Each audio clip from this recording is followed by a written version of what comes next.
Welcome back to the Deep Dive. So you sent us all the expert commentary, the articles, everything after those huge college football playoff semifinal games. And now we're here to give you the cheat sheet. Right. We're going deep into the analysis. And it's not just about, who won or lost. We're looking at what these results actually mean for a program's identity, for coaching, and for the whole idea of a championship legacy. That's really the core of it, isn't it? Our sources are just, they're completely locked on this idea of how we evaluate success.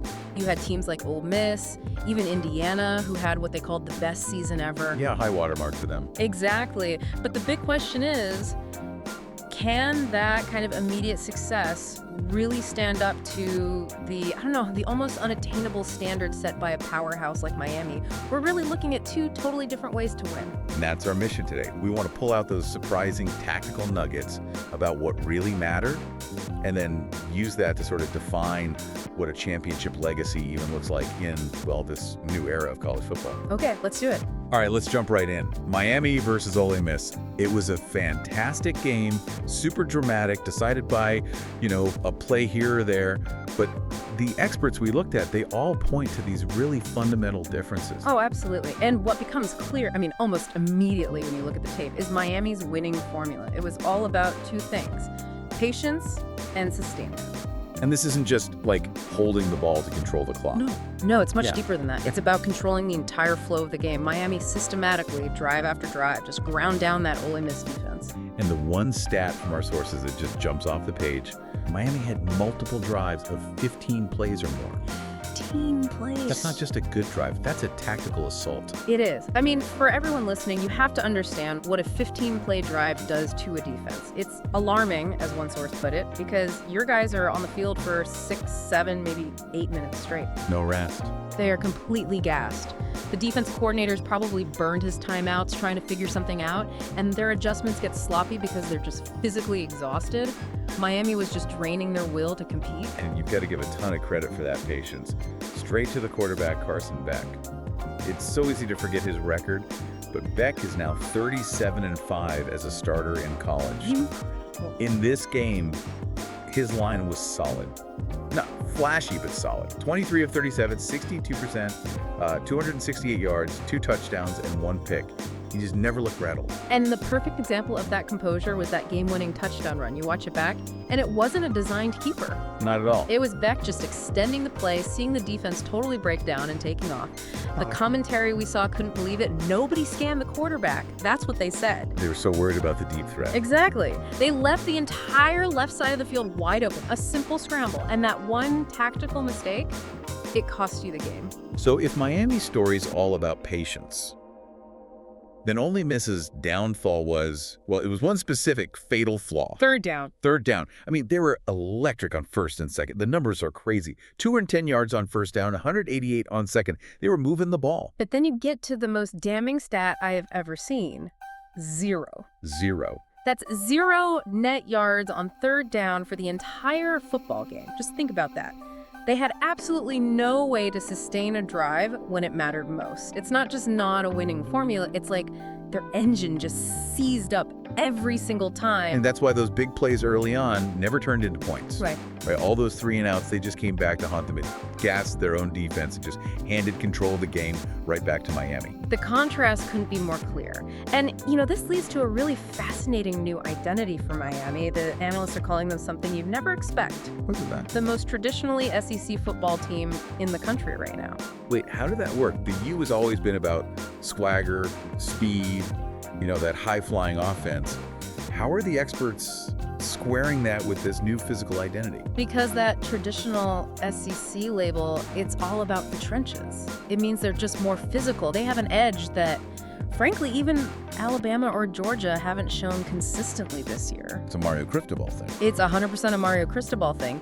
He's built those offensive and defensive lines to be absolute bullies. They're running the ball on 3rd and 3, on 4th and 2, basically daring you to stop them. It's a different way to win, but it's still championship-level football. That is a phenomenal pivot for a program. Okay, so let's shift from the X's and O's and talk about the aftermath for Ole Miss. The game ends, and immediately all the attention goes to the coach, Lane Kiffin. Right, and his social media comment. Calling it the best season ever in the history of Ole Miss. That one comment, right after a loss, it kind of frames this entire debate. Was it a failure, or was it this monumental achievement? And what's so fascinating is how quickly the sources got contentious about the coaching staff. It came out that multiple Ole Miss assistants, we're talking Charlie Weiss, Joe Cox, Kevin Smith, a bunch of them, were actively making deals to go to LSU while the team was supposed to be prepping for the CFP. The implication there is just so heavy, that the players were, and I'm quoting here, cheated out of their best shot because their own coaches were 1 foot in and 1 foot out. Distracted by LSU Shenanigans, as one source called it. I mean, can you imagine being a player trying to prepare for the biggest game of your life, and your position coach is mentally already in Baton Rouge? It's an impossible situation. It is. But there's a really powerful counter-narrative in the material, too, which is, what should that team be remembered for? They did. I mean, they completely changed how people see that program. Ole Miss isn't supposed to be an SEC powerhouse, and that roster was not, littered with NFL talent. Not at all. One analyst pointed out Trindad Chambliss, a standout player, came from Ferris State, a DII school. This was a team full of guys who fought and played way above their recruiting rank. We should be celebrating the players who bought in. Exactly. The players who overachieved, and, maybe just as important, the staff who stayed. Pete Golding, the defensive coordinator, he chose to stay and focus completely on the game instead of chasing another job. That's integrity. He put his players first. So the legacy is complicated. The team definitely overachieved. They belonged on that field. They were up 27-24 late in the game. But the program's future, that feels a lot more questionable. That's the perfect distinction. That team was a huge success, but can they sustain it? Kiffin was the magnet. He was the reason a lot of those players and coaches were there in the first place. Now that he's gone, the long-term stability is, it's a huge question mark. And that brings us perfectly to the program that defines a high floor, Miami. Yeah. The mythical, enduring question. Is the U officially back? To even answer that, you have to define what the U really means. Historically, it wasn't just about winning in college. It was this pipeline to becoming an NFL legend. Warren Sapp, Ed Reed, Sean Taylor, Michael Irvin. The list goes on and on. Right, and the core belief our sources point to is that they became the U because they were champions first. The swagger and the culture came after the championships. They were a factory for winning. And we are seeing all the nostalgic signs, aren't we? Ray Lewis, Michael Irvin, Edgerrin James, all on the sideline. That energy feels like it's coming back. The energy is absolutely there, no question. Cristobal is tapping into that history. But according to our sources, the definitive answer to your question is a very loud no. Wow. Okay, so why? Why doesn't a semifinal win and a trip to the title game count? Because the standard isn't just having a great season.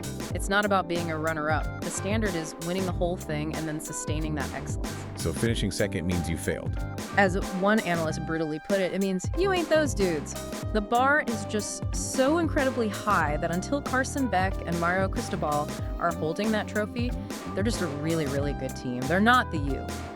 Not yet. That idea of a rigid championship or bust standard is the perfect transition to the other side of the bracket, Indiana. The Indiana phenomenon, yeah. Well, they're completely redefining what's possible for their program, but their approach is the total opposite of that flashy, charisma-driven success we saw at Ole Miss. It's a fascinating contrast, and it gets right at that tension between stability and charisma. Indiana's identity, believe it or not, is being compared more to a Nick Saban-led Alabama team than anyone else, and that has nothing to do with five-star recruits. That's a staggering comparison for Indiana. So why Saban? What's the connection? It's all structure and philosophy. The team isn't over-exuberant. The face of the program is the coach, Kirk Cignetti. And the philosophy is brutally simple. Just do your job. Process. The process. Every player is held accountable for maximizing their effort for the 5 or 6 seconds of a given play. It's this unemotional machine designed to capitalize on mistakes and play a surprisingly physical brand of football. It's all about a systematic buy-in, not a charismatic one. So if they're built like a dynasty, how do we grade their success right now? Well, by any objective measure, this season is already a wild success. It's been 80 years since they won a Big Ten title. They did that this year. They'd never won a Rose Bowl. They are way ahead of schedule. Ahead of schedule is an understatement. It is. I mean, you think about it. Saban himself took 3 years at Alabama to win his first championship. You could argue Indiana's run is even more impressive given where they started. But Just like with Miami, our sources bring up this critical point. Hmm. Because they've gotten this far, now the expectations have changed. Failure from here on out might actually feel like a disappointment. Oh, absolutely. They're the favorites against Oregon. They would likely be the favorites against Miami in the final. And as the Big Ten's representative, especially after Michigan and Ohio State's recent success, not winning the title from this pristine position, as one source said, would feel like a huge missed opportunity. And just because they have a great structure doesn't mean they're invincible, right? They have vulnerabilities. Big ones, and we've seen them before. Remember, their running game, which was so dominant all year, was pretty much shut down by Oregon earlier this season. That's a huge red flag. And what about the quarterback? Mendoza. He's an elite passer when he's not under pressure, but Oregon rattled him. They have a really high blitz rate. It was 41% in that first game. And if he struggles with that pressure again, Oregon has a clear path to pulling off the upset. That rigid system is great, but if your QB can be broken, the whole thing is vulnerable. This has been just a fascinating breakdown of these three competing ideas of success. You have the Miami Standard, that sustained dynasty model. You have the charismatic, overachieving team in Ole Miss that kind of fell apart under institutional pressure. And then Indiana, the program redefining its own limits through this rigid, structured process. And you can see the results of all three. I mean, you can have success with divided loyalties, like Ole Miss, or with total ice-cold focus like Indiana. It's just a perfect snapshot of how teams build an identity in college football today. It really is. So let's leave you with a final thought on all this. In an era where coaches are always on the move, loyalty is tested every season, and rosters are rebuilt through the transfer portal, does sustained success depend more on a rigid identity and those hard expectations that Saban-like model Indiana is running? Or does it depend on the personal buy-in from a single charismatic coach like Lane Kiffin at Ole Miss?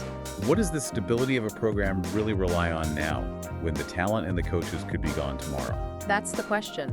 That is the crucial strategic question for every program in the country, and a great one to think about. Thanks for joining us on this deep dive. We hope this gives you a shortcut to being incredibly well-informed on what really matters in the college football world. Go explore.